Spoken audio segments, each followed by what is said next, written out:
Hello. So we have Jim Wardell from Shades of Green Nursery and Landscape tonight. He's their marketing director. This is a family-owned garden center in Frisco and Salina. It's third generation Texas, and he is an SMU and graduate and Texan. He's been gardening in the heavy black clay soil of North Texas for over 40 years. He's a Texas Certified Nursery Professional, Certified Square Root Gardening Instructor, which sounds really interesting, and a co-host of the Shades of Green show on YouTube. He built his first water garden in 1996, shortly after he moved to Frisco, and since then he's helped build half a dozen or more for friends and family. Last year, he oversaw the construction of a stock tank goldfish pond at Shades of Green. So with that, I will welcome Tim to talk to us about the things that we want to do or should actually be doing here in January. Thank you. Hi, can everybody hear me? Yes, Tim, sounds good. Good, okay, then we'll get going here. Yeah, tonight's topic is just January timely tips, what to do in midwinter. In the nursery trade, we consider December, January, February winter, because March, April, and May is spring, and we all are very familiar with June, July, and August being the heat of the summer. Just real quick here, there we go. All right, that's the button. Again, my name is Tim. I'm the marketing coordinator or manager for Shades of Green Nursery and Landscape. We have two locations, one in Frisco off of Coit Road. This is on 7 acres. That barn back there, we think might be up to 100 years old. The family we bought this property from back in the late 90s had been farming it since the 1850s. So it's a completely outdoor nursery. These are 2 mature pecan trees that are 70 feet tall, and this cottonwood here is been dated about 180 years old. So it's a nice piece of property. And then our newest location is in Sunset Boulevard. If you're familiar with Salina, where the Brookshires is, off of Preston Road, that light at Preston Road and the Brookshires in Salina is Sunset Boulevard. And this is the back third of the property. We broke ground on this in April of this past year. We broke ground in February of 2022, and we opened in June of last year. And this can y'all see my cursor when I'm moving it around? Yes. Okay. This is the front, this is the back, it's 9 acres. This is the back 3 acres. This is the front 6 or 7 acres, and they're beginning construction on this this week, actually. So eventually there'll be a 3,000 square foot store, indoor, with house plants and all that type of thing, and parking for up to about 70 cars. All that's going to happen right there. And in this house right here that's adjacent to the Salina property, that's where I live. I'm actually in this room right here right now talking to you guys. But I work at the Frisco store, so I still have a 25-minute commute, even though the second location is literally on the other side of my fence. And for those of you who love plants and want a reason to get outside, we are hiring for spring. We love older employees because they understand what customer service is. That's something that those under 18 have to be taught. And That is the truth, Tim. It's a foreign concept to them. Some of the best employees we've had in the last 6 or 7 years have all been older. We had one lady, her name was Lori. She actually had her degree in horticulture, but spent 40 years in the ministry, which made her an amazing salesperson because she would listen and have these long conversations with customers, and then they'd walk out of there, and she never failed to sell a lot of plants. So if you're looking and you're interested, we have openings in both our Salina and Frisco locations. Very flexible hours. If you're at all interested, you can go to our website, and there's an About tab that you can navigate to, and then look for employment, or take a screen capture of this and you'll have the whole URL right there. And we like to have those people hired by the end of February. So because it starts getting busy early March, depending on the weather. And then moving on here. All right, so timely tips, what to do in the middle of winter here. Of course, we just had our first freeze right before Christmas. It got down to single digits with the wind chill. And so we've already been through our first frost. And hopefully you were one of those folks that had your frost cloth ahead of time. But the great thing about living here in North Texas is that our ground never freezes to the point of, we don't have a deep frost in our soil. So, because this is not, northern Montana, this is not northern Michigan, we're not in Alaska. Our ground doesn't freeze. 80% of our business at Shades of Green is with contractors, not 80%, excuse me, 20%. 20% is contract or wholesale, and 80% is retail. And we also are a landscape company as well. We design and install landscapes, and our crew works 12 months out of the year. Nearly every landscape company here in the Dallas-Fort Worth area works 12 months out of the year. You can absolutely plant things in January. And if you recall, I think it was January 1st or 2nd, it was close to 70 degrees for most of us. So we have these wild swings in temperatures. When it gets cold, it rarely gets cold for long or stays cold for long. The one lone exception in my lifetime was February of 2021, the great snowpocalypse, where we had snow and ice on the ground, for about 9 days straight. People were losing power. But normally that's not the case. Our summers, our heat kills more plants than our winters ever have or ever will. We just have these rare ice events every 10 years or so that kind of make up for lost time. But if you're wanting to plant right now, any shrubs or trees, anything large, the sooner you get it in the ground, the better. The old saying is the best time to plant a tree is 20 years ago. The second best time is today. Another version of that is the best time to put a tree in the ground would have been in the fall, October or September. And the next best time would be winter. The longer you can give a plant with a large root system time to get ready for its first summer, the better. So if you could plant a tree in October, November, December, January, it's got anywhere from 6 to 9 months to get ready for that first hot day in June or July. Shrubs, you can plant anytime. Again, if the ground is not sopping wet and there's not ice on it, you're good to go with your shrubs and your trees. Also fruit trees. Most people don't realize that you really want to get your fruit trees in the ground when they're dormant, when they don't have any leaves on them. That is usually ideal. Most nurseries will have a larger supply of fruit trees in January and February than probably any other time of year. I can't tell you how many customers come into the nursery in August asking for a fruit tree because suddenly they decided they want to grow apples instead of eat and buy them at the store. Winter is best if at all possible. Perennials, those are your plants that come back year after year. While they may be dormant now, if you can find them, get them in the ground. Things like the perennials and some annuals can be tricky to find because I will be honest that January is when most nurseries have the lowest stock of the entire year. As for Shades of Green, we intentionally let our stock get low starting in December because we come back this second and third day of January and we count everything at both locations, and it's nice if there's not a whole lot of stuff there to count. And then by the end of January, we start ramping up and bringing in lots of new product. And of course, if you have anything that you want to move, to transplant, to dig up in one part of your yard and put it in a different part of your yard, definitely want to do that in the cooler months of the year. And if it's a plant that's dormant, if it drops its leaves, or if it's a perennial that dies back to the ground, moving it in the winter months, you have much less chance of transplant shock, which is a real serious issue if you try to do this in summer. And we always advise people don't move a plant from one part of your yard to another in the summer months if you can at all avoid it. Wait if possible.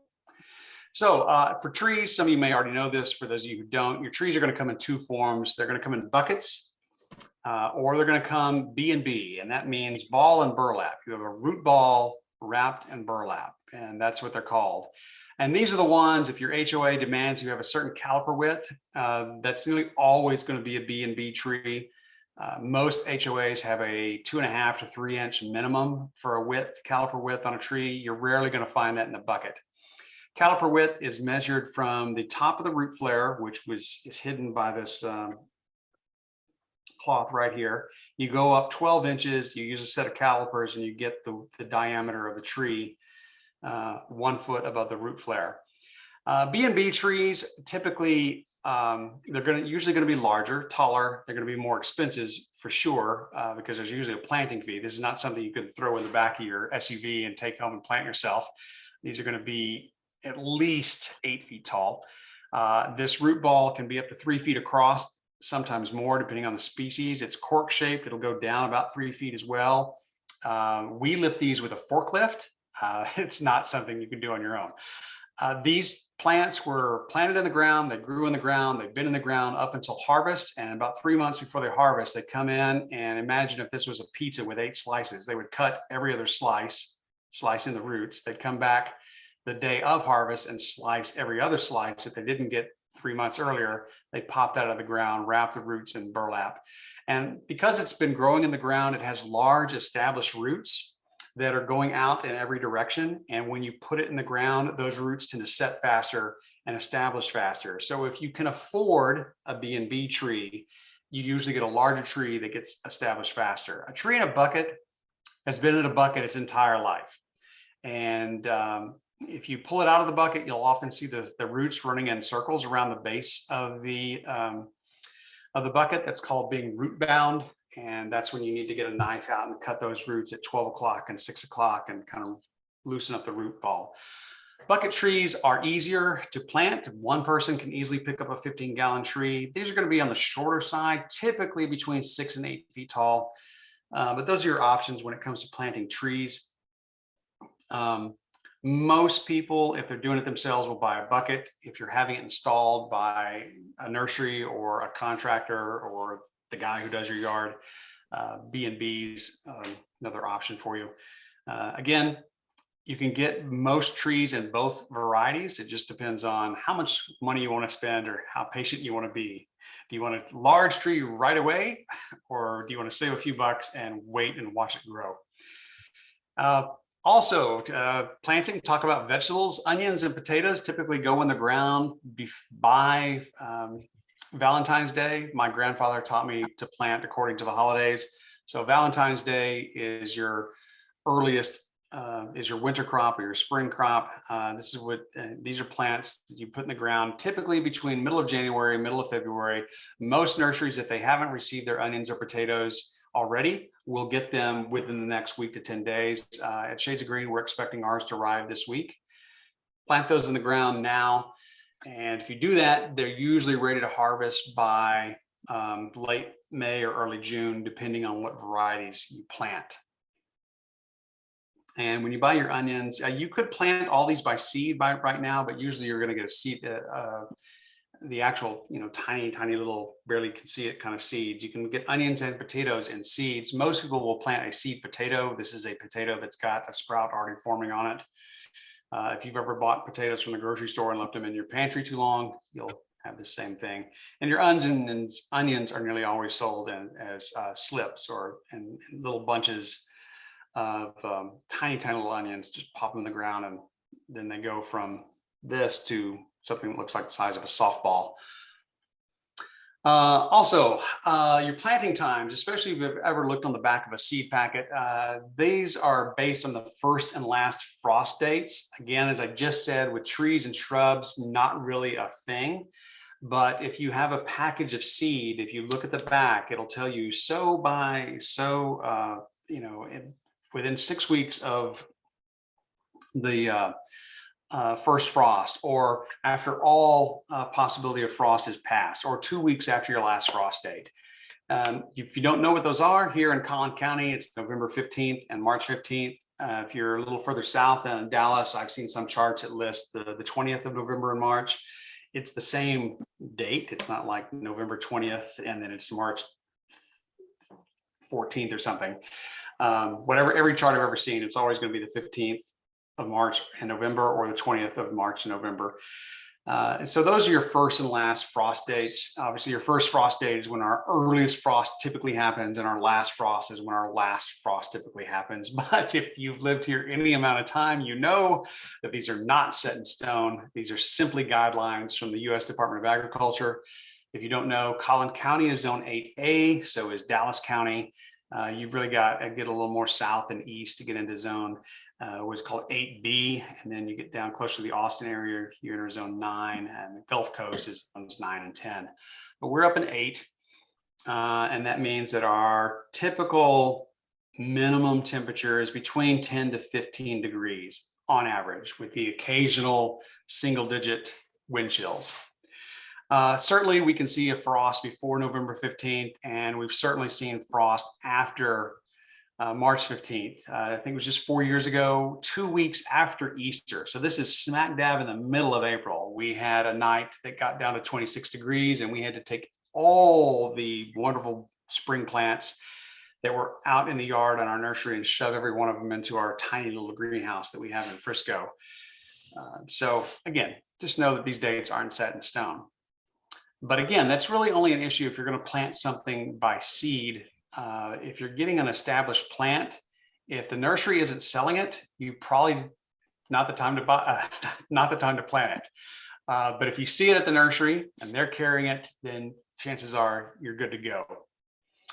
Again, as I mentioned earlier, hopefully everyone had their frost cloth before the frost came. That bit really nice cold snap that we had right before Christmas. I cannot tell you the number of customers who come into the nursery the day after a hard freeze wanting a frost cloth. And it's like, well, you're too late. So if we get below, I put 25 degrees on this slide. My personal benchmark is 27, 28 degrees. Know that most frost cloth will say on the side of it, if it doesn't, just trust me on this, they're only going to give you between 5 and 7 degrees of protection. So for example, if we were going to get for sure 10 or let's say 15 degrees below freezing, I would put 2 layers on or 3 layers on, knowing that each layer is only going to give me about 7 degrees of protection. Your frost cloth, I've seen them come in green lately, which I'm assuming an HOA had something to do with that. They got mad at people throwing white sheets all over their plants, and they insisted that the frost cloths be in green. I've seen them in green, I've seen them in black. White is the most common color. This is a light, very wispy, airy kind of material. It allows air to pass through, but it does a fantastic job of capturing heat. And I want to point out how this has been laid. This has been laid over, this is a raised vegetable garden here, but you could imagine this could be a row of shrubs. You want to make a tent out of it. You're not wrapping a lollipop. If you've ever had a Tootsie Pop and you got that stick and then you got the part that you're going to lick on, we don't want to wrap the frost cloth and then tie it in a bunch at the trunk of the tree or the base of the plant. I want to make a teepee out of it because I'm trying to capture the heat that is coming through that cloth and getting trapped in there, and I want the heat radiating off the ground. So by making as large a teepee as you can, making a tent out of the whole thing, you're going to retain a lot more of the heat emanating from the ground, and you're having a much larger surface area to trap heat as well. And you can secure this to the ground with rocks or those little landscape fabric staples. There's a dozen ways to do it. You just want to make sure it's secure and doesn't blow away in the night. We have had new nursery employees put frost cloth on our plants, and we always have to go back and double check it because they don't factor in the wind. And this cold snap we had before Christmas, we had a 45-mile-an-hour wind, and that's what made the wind chill so vicious. A lot of people will ask, well, can I use burlap, or can I use bed sheets, or can I use plastic? And ideally, no, because this frost cloth is light, it's airy, it's going to lay, just kind of float on top of your plant. Plastic, most people not get out there early the next day. Usually when we have a cold snap here in North Texas, it gets really cold overnight, and then by the next day, we're back above freezing. That's the way it normally works. Again, there are exceptions always. Every once or twice a year, we'll have a couple of days of cold like we did right before Christmas. If you have plastic on there, that will develop condensation. As the sun comes out and it warms up a little, you'll have all these water droplets form underneath the plastic because it can't breathe. This frost cloth is breathable. That doesn't happen. And what happens is, okay, well, it's going to be cold 2 nights in a row. The sun will come out, you'll get those water droplets on, and then it'll freeze. And now you've basically wrapped your plants in a little mini freezer, and you're guaranteeing that they're going to have ice crystals on them. With burlap and a sheet, so often we don't just get cold. We will often have freezing precipitation. And if you have a bed sheet or a piece of burlap, imagine my hand here is a plant, and I got a sheet on it and it gets wet and then it freezes.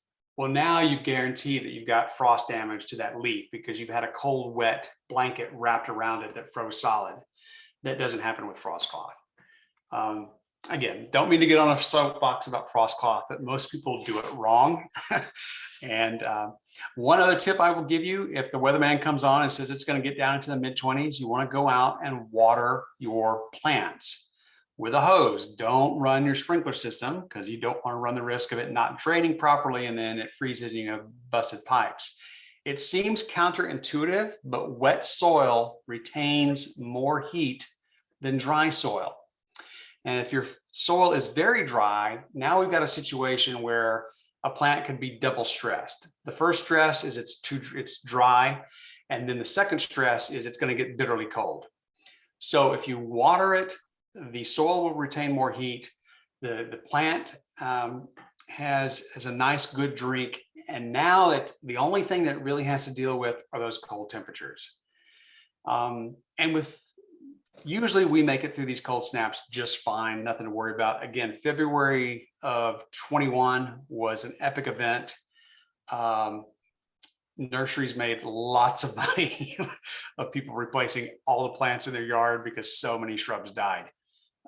But again, frost cloth is one of those things, always better to have it before you need it than after. Also, pruning. People always ask, well, what about my perennials, my asters, my salvias, my thing, perennials. If you've got perennials, again, plants that come back year after year, these are a lot of your standard Texas natives like salvias and coneflower and black-eyed Susans. We have a guide here. If you can scan this QR code, it'll let you pull up this 2-page PDF that'll tell you when to prune your perennials. As far as everything else, usually when the tree has dropped all of its leaves in the middle of winter, when you can see the entire skeleton, it's a great time to prune your trees, prune your shrubs to shape them if you need them. You can also, any major trimming, like I said, if you have a Texas sage, it's gotten 8 feet tall and you want to cut it back to like 3 or 4 feet, do it this time of year. If you got a tree that needs a good hard pruning, I've got a relative that has a vitex, and I go over there every 3rd winter and give it a hard pruning. And I don't have to worry about it because it's not going to go into heat stress. Not in January and in North Texas anyway. So if you scan this QR code, it'll bring up a PDF that looks like this. This is just the top of one page. And it'll tell you, okay, can I prune it in early spring? Okay, yes. Do I prune it in the fall? Yes. Can you prune it if it's actively growing? And my guess is after that freeze we had in December, a lot of your things have gone dormant. And so if there's an X here and it's dormant, you can absolutely prune it. And most of these I will prune almost completely to the ground. Some of my larger autumn sages or salvias, my bigger salvias, I might leave a few inches up. Some I might, like my Blackfoot daisies, I'll bring down into a little ball. But a lot of this I will cut within inches of the ground, knowing that it's going to bounce right back. So this is a pretty comprehensive list, but if I'm you, I would just look at this dormant column, and if it says, trim to shape if needed, trim the dead all the way back to the ground. Some things, I was pruning some Henry Dulberg mealy cup sage at our demo garden at the Frisco location today, and it's already got green leaves at the base. Okay, but it's got 3 feet of brown dead stuff above that, and I cut all that back today. So that's a PDF that you can have for your records. Also, fertilize. If you've got pansies in the ground, if you watered them and covered them with frost cloth, they're probably doing just fine still. Pansies and violas, one of the few flowers that bloom all through our winters in most cases. Hey, Tim? Yes, sir. Can you go back to the QR code again? Because you Yes, there it is. talked about it after. Yeah. Just thanks real quick. Yeah, I would have put the URL on, but it's a mile long, so I figured this would be easier. Got it. Thank you. You're welcome. Pansies and violas are heavy feeders. Blood meal will feed them and keep them blooming, but also pansies and violas are rabbits' favorite thing in the world. If you plant pansies and you go out the next morning and all the flowers are gone, probably have rabbits. If you go back the next day and all the leaves are gone, you definitely have rabbits. Blood meal to a rabbit smells like a dead animal. To a human, it smells pretty bad when you first open it and sprinkle it on the ground, but usually within 20 minutes, most humans can't smell it, but every dog that walks by your house for the next 3 weeks will turn his head and, you know, want to go investigate. But it's pretty good at deterring rabbits. Again, I don't, there are other products that say rabbit repel or scram, or they come all different names. If you look at every one of them, the primary ingredient is blood meal. But a bag of blood meal will usually cost you 30 to 40% less than one of those products. And the primary ingredient is the same. So I recommend just buying blood meal. Awesome tip. I didn't know that. That's fantastic. Thank you. Yeah. And again,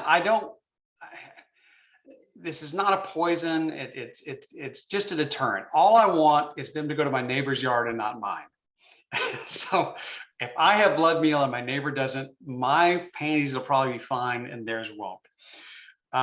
Also, if you have newly planted trees or shrubs, if you're going to go out and plant a tree, a Japanese maple or any kind of shrubs, Indian hawthorns, boxwoods, abelias, whatever it is, almost everybody in this industry are fans of Super Thrive. Any avid gardener that I've ever met, they've been making this stuff since the 1940s.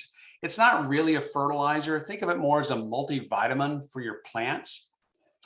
Every year when I do my vegetable gardens, the first watering I put on a plant after I buy the transplant at the store and I go stick them in my vegetable garden, the first watering they get is Super Thrive.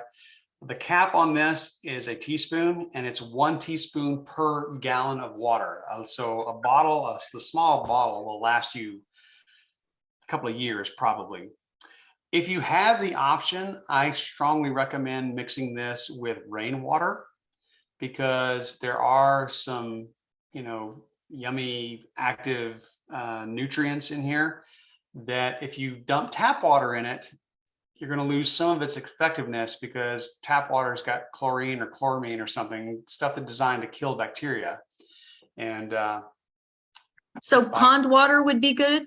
Pond water's great. Pond water's great. Pond water's already got some wonderful stuff in it anyway. But yeah, rainwater, pond water would be fantastic, is what I mix. Anytime I have to mix a fertilizer with liquid, I always want to use rainwater, because I don't want to kill anything that's beneficial in there.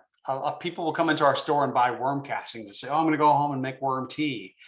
I said, "Well, don't take that nice, yummy worm poot, which is full of all these wonderful microbial activity, and dump chlorinated water all over it."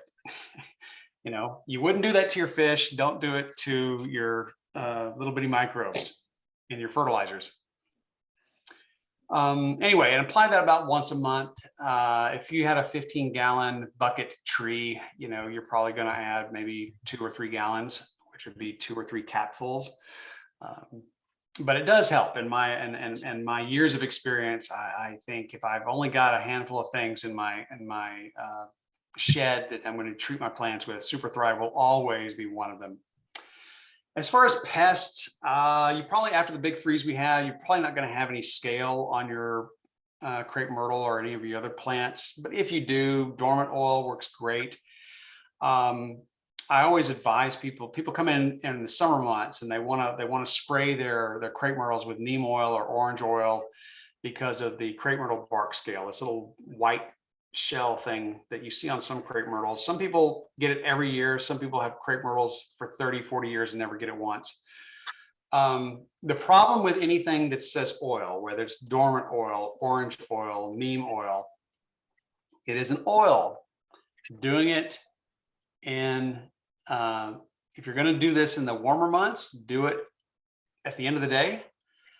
You don't want to saute your plant. I don't want to slather a plant with an oil and it's going to be 95 degrees with a heat index of 103. It's just not a good idea. But you probably won't have any problems with scale after the hard freeze we just had. If you have any weeds, this information comes from Rob Weir, who was one of the co-founders of Shades of Green back in the day.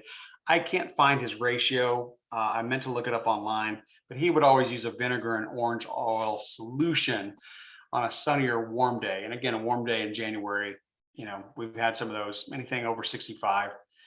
I'm fortunate. I've got some chickens. So anytime I see a dandelion pop up, I just rip it out of the ground and give it to the chickens.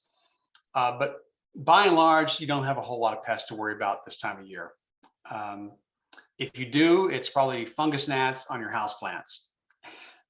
And that would be about it. Again, water, try to water by hand with a hose if you can.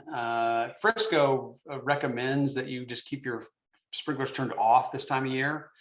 Most local municipalities, anyone who's a member of the North Texas Municipal Water District, will strongly encourage their residents to leave their sprinkler systems off. Grass is supposed to be brown and dormant this time of year. The city of Frisco prohibits overseeding with anything like rye. Anyone who wants to have a green lawn year round, that's pretty much verboten in the city of Frisco. And this is when the municipal water district, this is when we recharge our aquifers. We let the lakes fill back up with water after getting massively depleted over the summer, especially last summer with a 3.5 month drought and heat wave. Now, most of you know we had a very, very, very wet fall.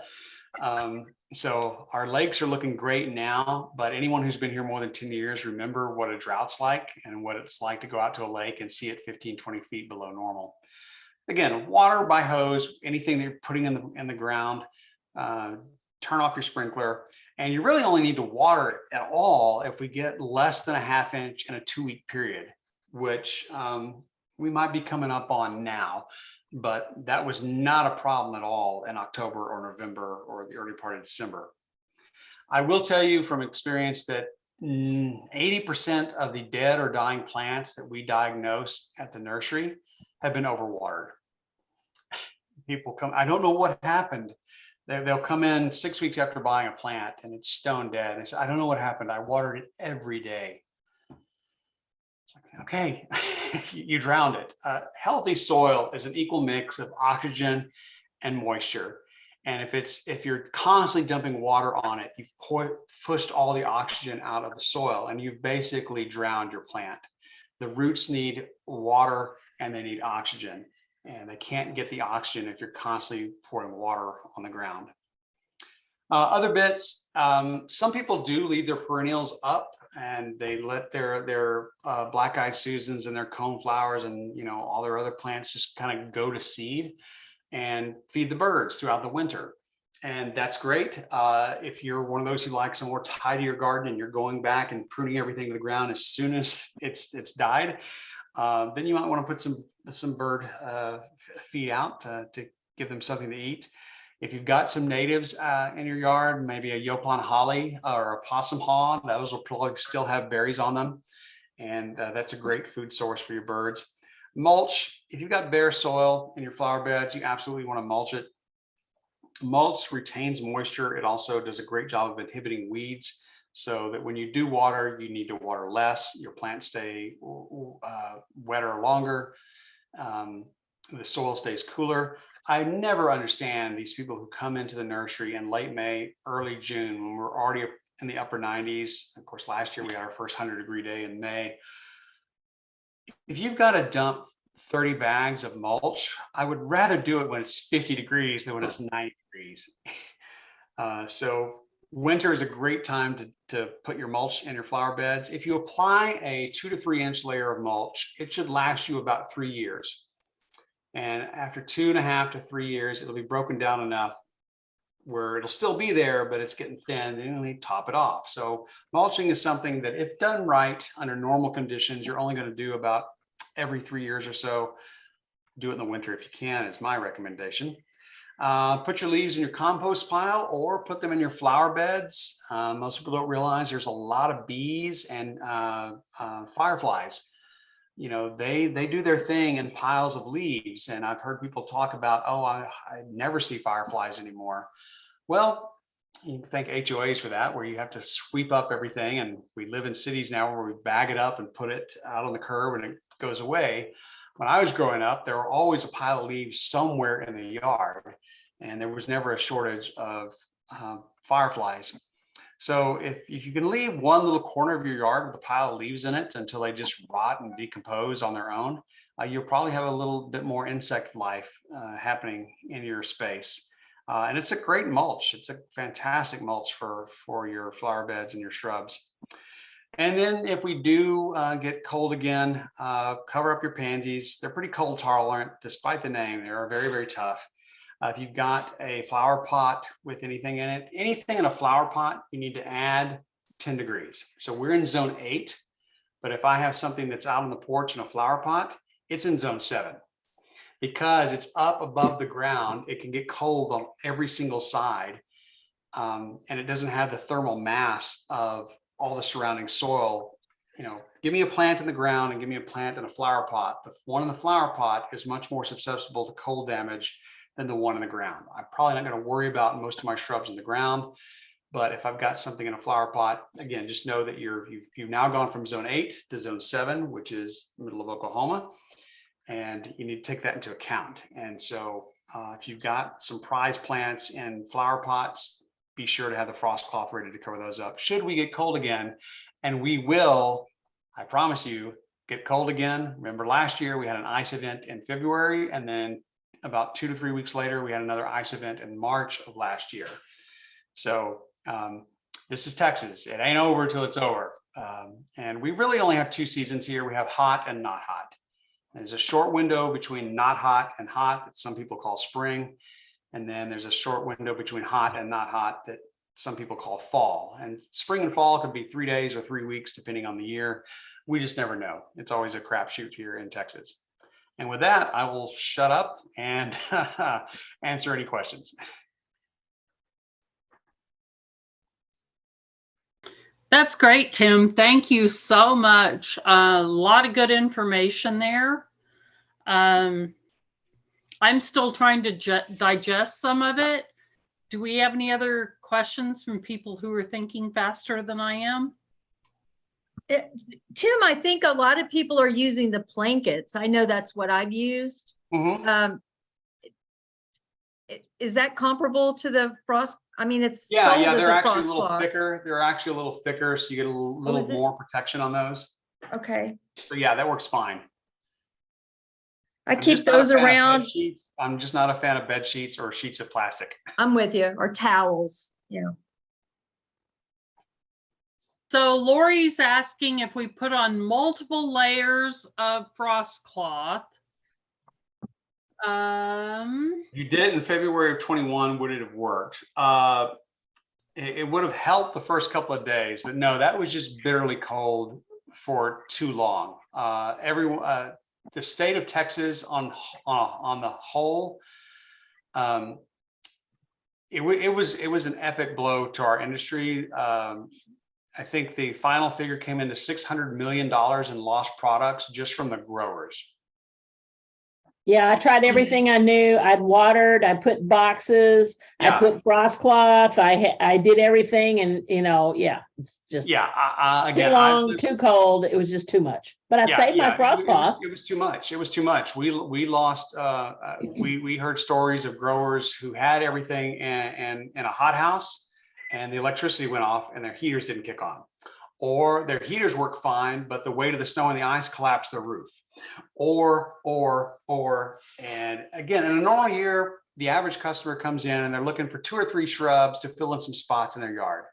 That year, people lost every shrub in their yard and they were coming in to buy dozens and dozens. And then because the growers lost all their product too, there was a shortage of product for a long time. We sent our managers to the deep South where it didn't freeze like this. We sent them to Louisiana, Mississippi, and they went there and filled up 2 18-wheelers and brought them back just so we would have plants. It was really bad. There was a statewide shortage that lasted the better part of 9 months before, because again, if you lose a 7-year-old, if you're a grower and you lose your 7-year-old plants, it's going to take you at least 2 years to replace them. So yeah, no, there's not a whole lot anybody could have done as bad as February. Again, in my 50+ years, that I've never seen it that bad, and most people in our industry have never seen it that bad. So again, the frost blankets and the wet soil is great for about 15 degrees for 3 days, but when we're single digits for 9, forget about it. Well, and I didn't even pull out my frost cloth for this last thing that happened, a few weeks ago for my iris, because my iris usually do okay. But that time I have a new bed and it had different kind of dirt in it, and everything above the ground just kind of liquefied. So I've cut all those back and to try to keep the rhizome from rotting. So hopefully that'll all come back. But yeah, I saved my frost cloth. So if I need to use it again, you're saying it'll work for 3 days at 15 degrees. It'll work. Yeah. Beyond that, then we're in a crisis situation, and we just got to hope that it warms up. And yeah, frost cloth will last you, as long as you fold it and keep it stored someplace nice, you can use it for 15, 20 years. Yeah, I saved it. I got it in a plastic thing now. So yeah. Thank you. You're welcome. Tim, I have a question. Yes, I'm sorry. I was also reading the comments here. Go ahead. I've got a lemon tree that I grew from a seed from a lemon that I got at the store. Okay. And I've had it for, I think, about 4 years. It's about 4 to 5 feet tall. It's in a container, and I bring it in the wintertime, but I don't know if it would survive the winters. No, it wouldn't. Citrus, there's only one citrus that has been tested by and proven to live. It's called a Arctic Frost. It's a Satsuma orange. It's called Arctic Frost, and it's been proven to survive down to, I think, 0 degrees and live. All other citrus, there's a reason they grow it in the Rio Grande Valley. Okay. It just can't. Everyone who comes in to buy lemons or lime trees or any kind of citrus, we tell them, got to put it in a pot and you got to bring it in every year. And they go, okay, well, that's going to get heavy after a few years. So yeah, you need to put it on wheels. But yeah, you're doing the right thing. No, it would die outside. This cold snap we had before Christmas would have hurt it bad. Might not have killed it. It would have been absolutely dead February 21. But it doesn't take a whole lot. I mean, anytime there's any kind of really cold or ice event that hits the Rio Grande Valley, the first news story is, farmers in the Rio Grande Valley are worried about losing the grapefruit crop. So yeah, the citrus won't survive outside. And then I'm seeing a question here from Jan. Thanks, Tim. Yes, you're welcome. They knocked the snow off my large Ellie Agnes.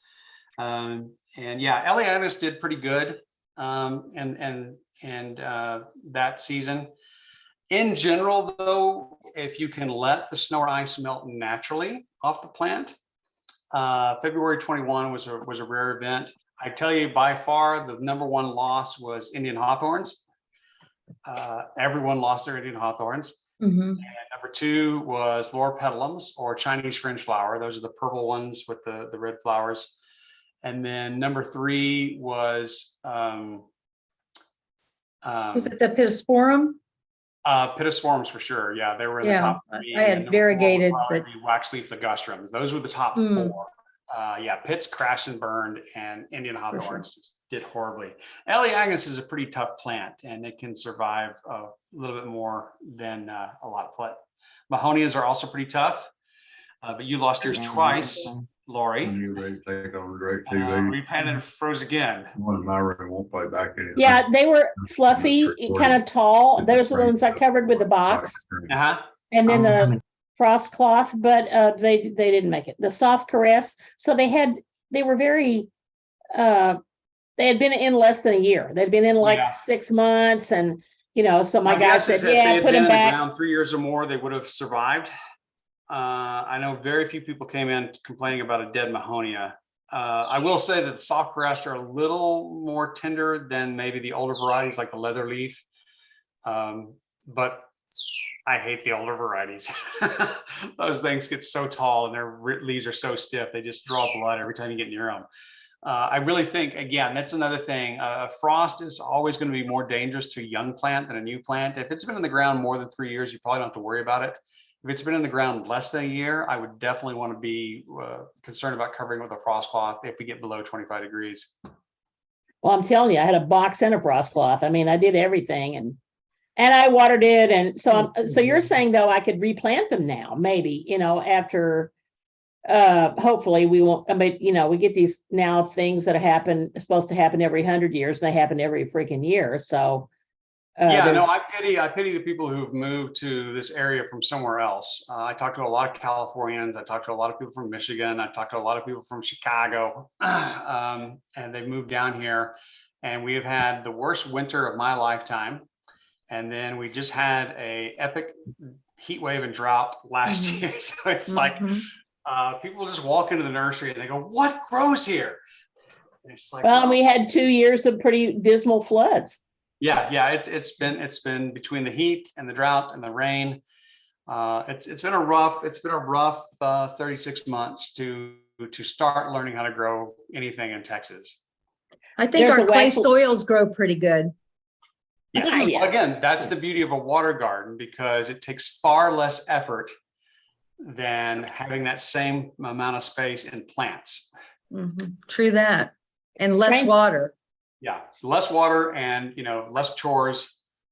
Keep the fish alive. I mean, even in now for the first time, the pond is now at the ex-wife's house, but it is a 960 gallon pond. The deep end is about 3.5 feet. Power went out at her house for 4 days, so the pump went off. The water froze solid to a depth of almost 3 inches. Side to side, and there were some fish in there that were 15 years old because they were in my original pond. And I was certain that when the ice finally melted, every fish in that pond was going to be dead, and I didn't lose a single one. Wow. So I got That's- lucky. Yeah, I think that was having it lucky. that deep helped. I don't know how they didn't asphyxiate after 9 days frozen solid, but they lived. Strangely I did enough, end up cutting that Shantung maple down, Tim, that you diagnosed that had died 2 Oh. years after the 21 freeze or the 20 freeze. Yeah, and that's the thing. That freeze was so epic. People are still losing live oaks because so many of them popped their bark off. Now, we had one of our biggest oaks on our property at the nursery. It lost a section of bark 4 feet tall, around 2/3 of the tree. But Oh, I wow. we consulted an arborist, and he said it'll probably live, and it did. But I talk to people every couple of weeks that their oak is just now dying from injuries it sustained February of 21. wow. Exactly. So. I had a wax leaf ligustrum that I would have told you was dead as a doornail, and we cut the heck out of all of the peripheral, and it came back. Mhm. It was here at the house when I bought it in 87, so I don't know how old it was. It was old. We It had made it. 3 rows of waxleaf ligustrums, 8 feet tall, ball and burlap. We lost every one of them. Wow. Wow. But they were above ground. You're saying since they were bagged in burlap, they were above ground. Yeah, they weren't deeply rooted. Had they been, but I know lots of people who, if you're survived, congratulations. A lot of people lost them. They did cut them back and they never came back. Wow, mine They did come suffered, back. again, stuff that would normally not be phased. But again, that was a black swan. It was a once in a lifetime, hopefully, Hopefully. event. I don't, I mean, we did well as a business because of it, but you know, people aren't going to put up with having to replace every shrub in their yard every couple of years. Well, they can't afford it. They want to put them in once and then enjoy them for 15, 20 years. And that's the way it should be. Do you have the soft caress mahonias in stock normally? Normally, yes. There's also another one called Indigo Spires, which has a more obviously indigo colored flower. Most mahonias have a yellow flower. Our stock is low right now, but yeah, after mid-February, soft caress is something that's nearly always in stock. Okay, I may be up there. All right. Lori Pacetto said that her Aurelia leaves came back deformed. Yeah. Have they recovered? Or are they still looking kind of odd? Lori Pacetto. They still look really strange. Okay. Have you fertilized at all since? No, Yeah, try feeding them. They're probably still suffering from some sort of nutrient deficiency. And again, this is a lot of people just assume, well, the cold's over, the plant should be fine. Okay, well, They took a hit. they took a hit. Yeah, if you got frostbite, you might come, or we're in deep cold for a long time, your immune system would be compromised somewhat. You might catch a cold. You might get the flu. It might take you forever to get warm again. And we recommend always, preferably an organic fertilizer and a granular. A granular fertilizer, liquid is, you know, it's a shot. It's like getting a B12 shot in your arm.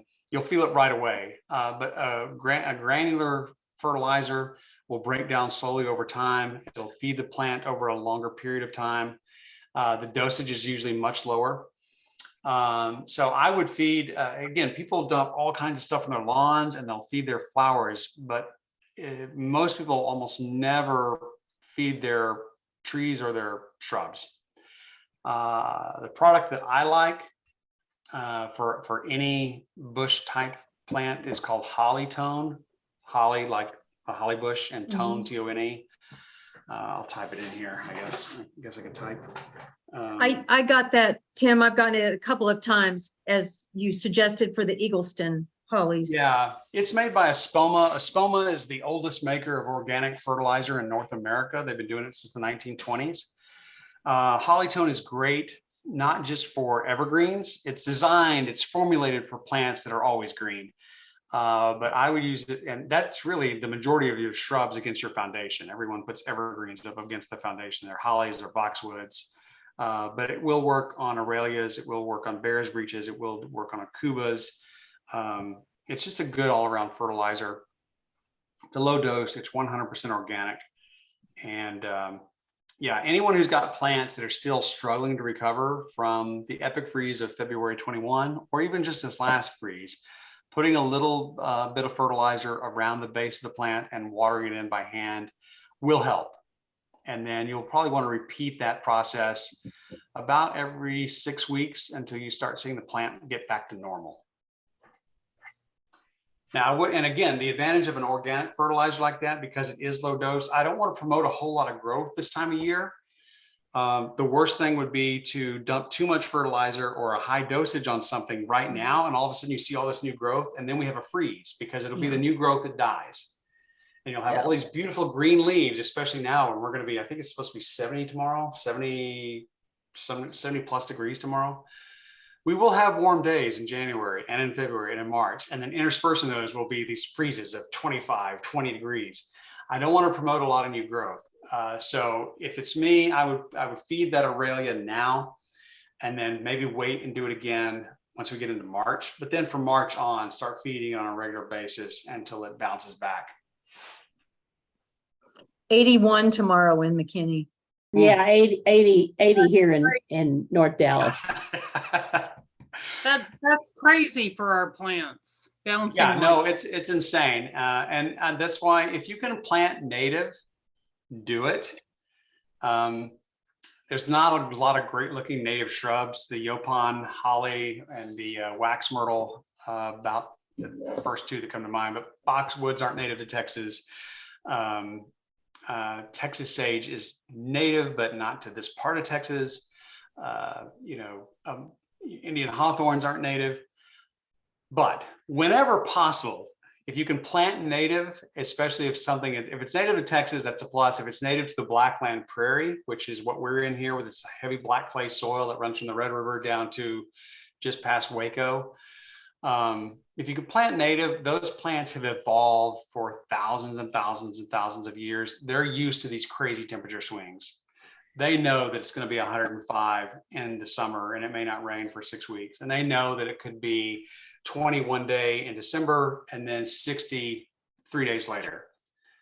So natives will handle those swings a lot better than something that has been brought in from somewhere else. That said, there's a lot of great adapted plants that aren't invasive exotics. Your hollies and your boxwoods being chief among them. But if you ever have a choice, if you're going to plant flowers and you can plant natives, you're going to have more success because they're not going to be frustrated by the insane weather that we have here in Texas.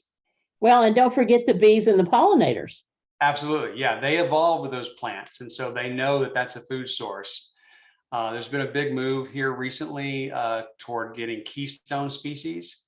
For instance, if you're going to plant one tree in your yard, a native oak will have up to 500 species of caterpillars in it, whereas a ginkgo boa, a ginkgo tree, might have one. So if you're a bird trying to feed your young, you're looking for oak trees. And there's a lot of species like that if you just had these one or two perennials or natives in your yard, and everything else could be from somewhere else. But if you had these what are called keystone species, you'll have that biodiversity because you'll have the bees and the butterflies and the hummingbirds that have evolved to feed on those plants. They're going to be looking for those. They're not looking for the newest, hottest fad from Europe, which usually won't grow in Texas. That would be an interesting, that's an interesting topic, Tim. Yeah, it's a whole separate conversation Yeah. because there's natives, which would be like purple coneflower. Then there's nativars, which would be any coneflower that's got a name, like sunset sombrero or adobe. It's got a name, it's been patented and trademarked, and it's also been genetically modified. Then there's hybrids, which they took this type of salvia and this type of salvia, and they made a different plant. And then there's non-natives. So there's really 4 categories of plants. And do you want to be a purist and only plant natives that have not been modified? And then this drives me nuts as the marketing guy. It's like when I'm labeling everything, okay, I have this blue autumn sage. Salvia gregii is native to Texas. But would you have found a blue one 200 years ago? No, probably not. It's Yeah. still, all they've done is tweak the color. But usually when they start messing with the color, even if it is still Salvia gregii, when they go to tweak for color, there is some evidence, they haven't done enough research, but there is growing evidence that it's losing its nutritional value to those native bees and pollinators. And it's also, when you start getting these colors that are way far removed from the original color, they can't even see it. Because a lot of these insects, they see ultraviolet. And if you take an ultraviolet, if you take a plant that's been red, true autumn sage is bright red, it's fire engine red. But if they've tweaked it so that now it's purple or it's violet or it's mauve, the pollinators may not even see it because it's not visible to them. And they're not looking for that color spectrum. They're looking for this. This is the thing that their species has been feeding on for thousands of years. Hmm. But yeah, that's a great topic. if you're looking for someone to talk about it, I'd highly recommend trying to get a hold of Carol Clark.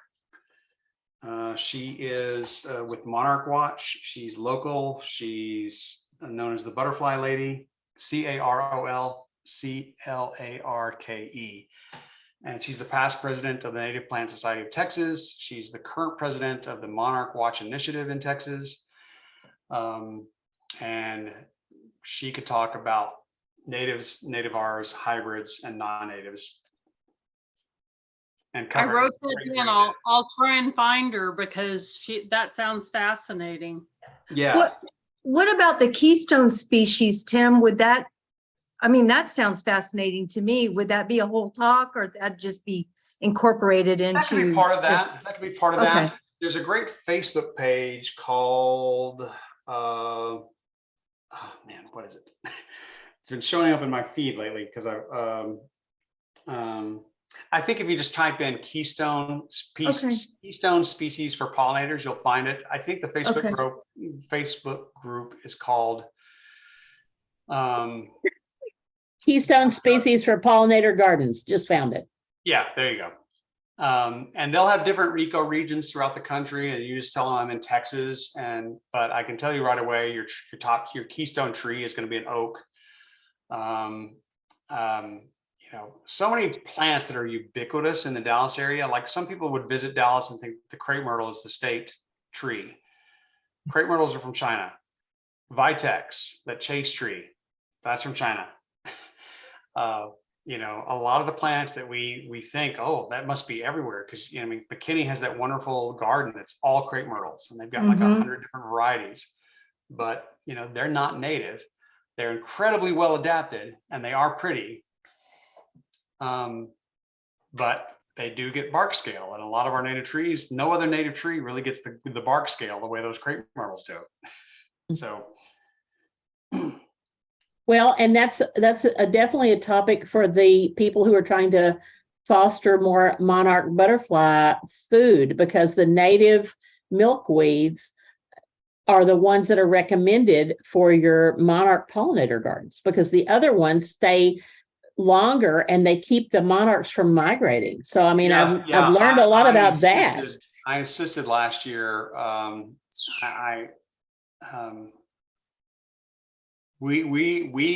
Every nursery sells that tropical milkweed because it grows so fast and people ask for it.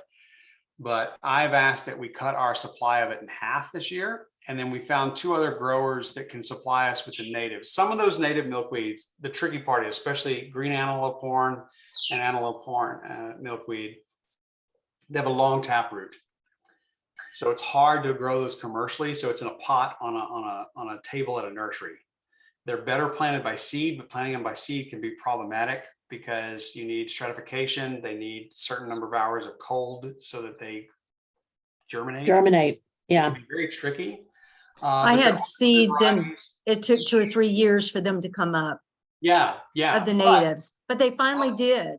Yeah. But if you've got a pond, you can grow swamp milkweed fairly easily. It'll grow in standing water, and it is a source for monarchs as well. So this year we're going to carry swamp milkweed, common milkweed, the native tuberosa, Asclepia tuberosa, which is commonly just known as butterfly weed. It's the orange one. And we should have up to 4 native species this year. And if this one supplier comes through, we'll have 5, which will be the most natives we've ever carried in a single season. For milkweed. That's awesome. Yeah, of milkweed, 5 different species of native milkweed. Because yes, the tropical can cause a thing called OE, which is a bacterial infection. It can also trick a monarch to thinking he's already made it to Mexico, and he hasn't. And we want them to keep flying south because they are now officially on the endangered species list. Yeah. And so you're going to have those, and what time of year will you have those, and when can I plant them in my pond? They start arriving probably by the end of March. The milkweeds do. I will tell you, from living in this area, I was born in Corsicana, so I've been in the North Texas area my entire life. I have always seen more monarchs flying south in October than I do flying north in the spring. And maybe my eyes are closed and I'm just missing them, but I've always noticed the butterflies in my yard in the fall when they're flying south, as opposed to, I just never seem to see them in the spring when they're going north. But those should start arriving in early March. Usually the monarchs make their way through North Texas in May. Mid to late May, they're doing the bulk of their migration north, and by the second week of June, they're pretty much done. So if you see a monarch in your yard past June 10th, They're not going to make it. they're a straggler. They're a straggler. But those of you with ponds know that just by nature of having a pond, you're going to have bees and wasps drinking the water. You're going to have dragonflies. You're going to have the water striders. You're going to have a lot more insects than people who don't have a pond. And then the best way to complement all that happening is to plant the things that will bring in the hummingbirds and the bees and the ladybugs and all those things. If you have a nice clump of natives close by your pond, you're pretty much going to be set for some kind of activity out there all year long. One of the favorites, Tim, that you introduced me to, and everyone that comes to my garden comments on, is the gray germander. Yeah, and creeping gray germander, not a native, but it's one of those well-adaptive and well-behaved plants. To my knowledge, it's never escaped into the wild and become an invasive exotic.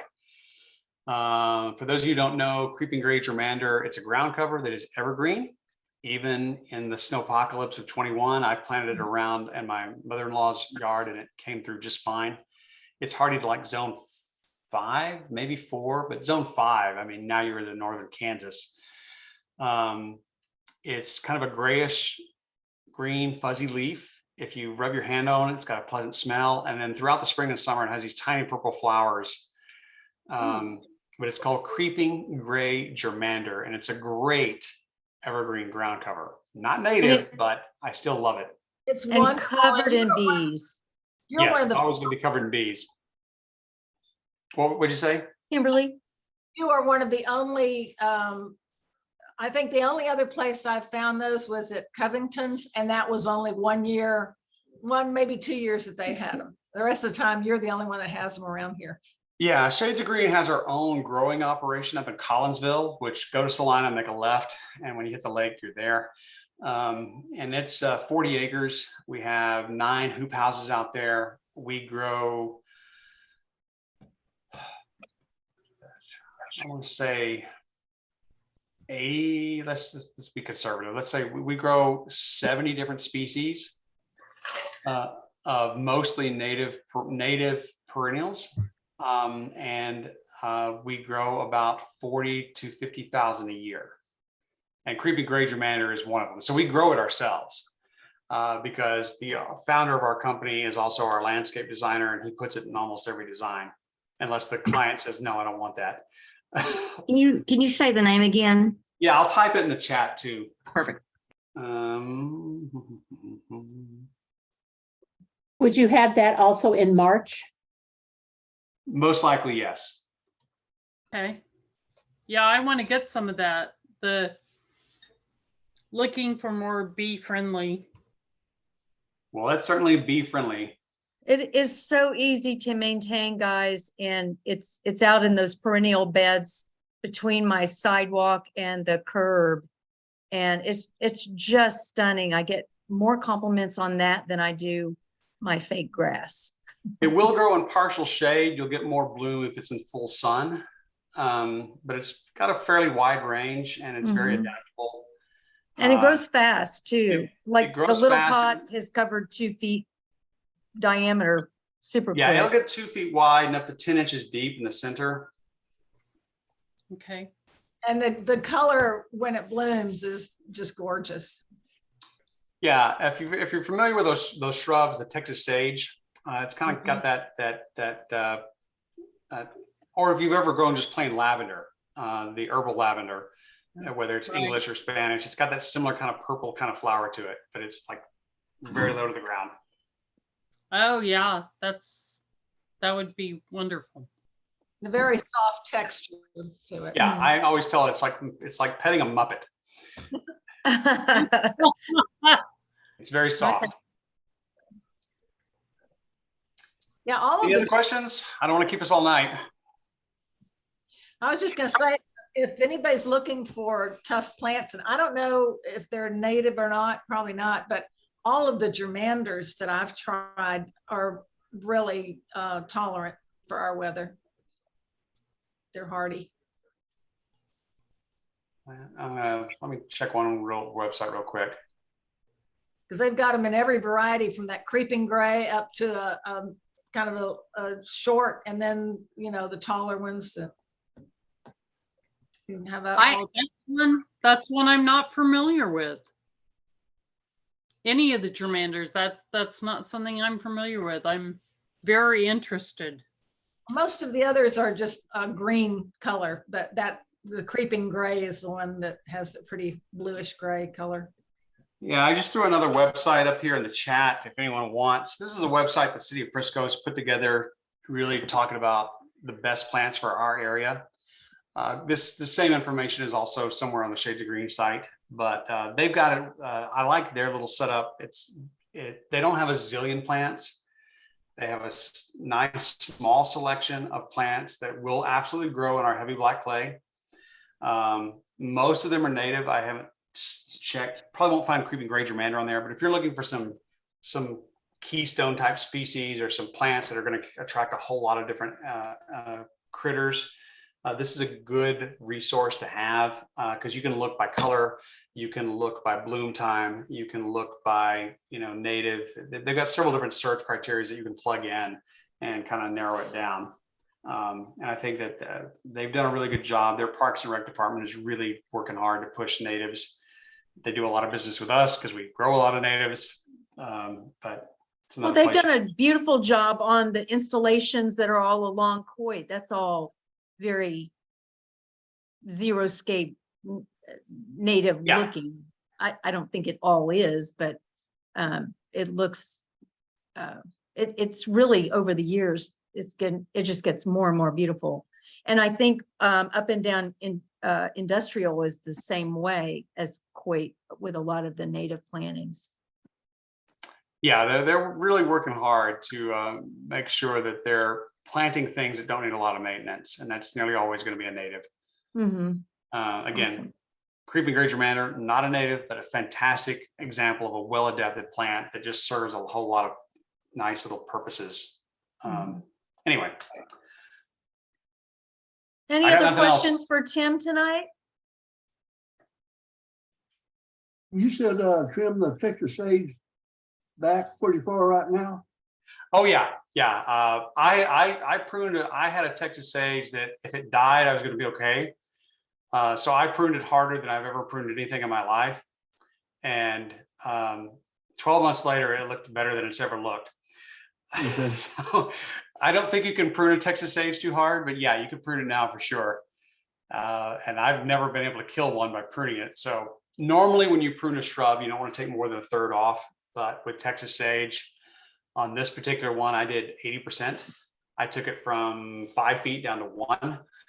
And it came back like literally 12, 15 months later, it was the best that plant's ever looked in its life.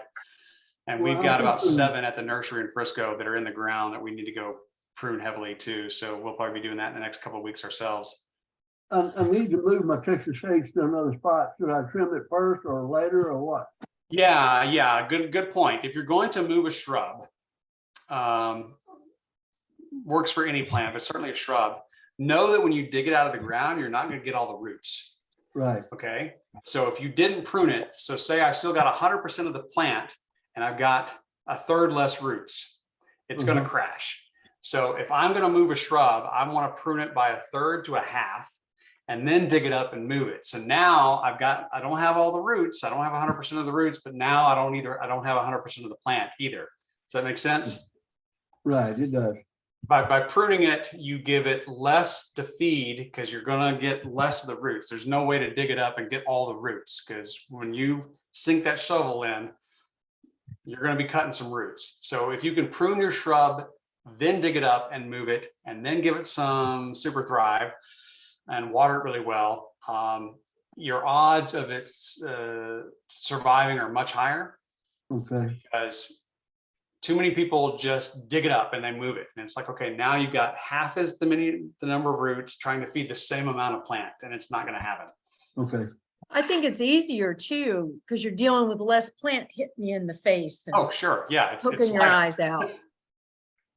When's a good time to trim roses? I've always been told in February. Yeah. I wouldn't do that in January. Typically you want to do it right before they start leafing out and setting buds.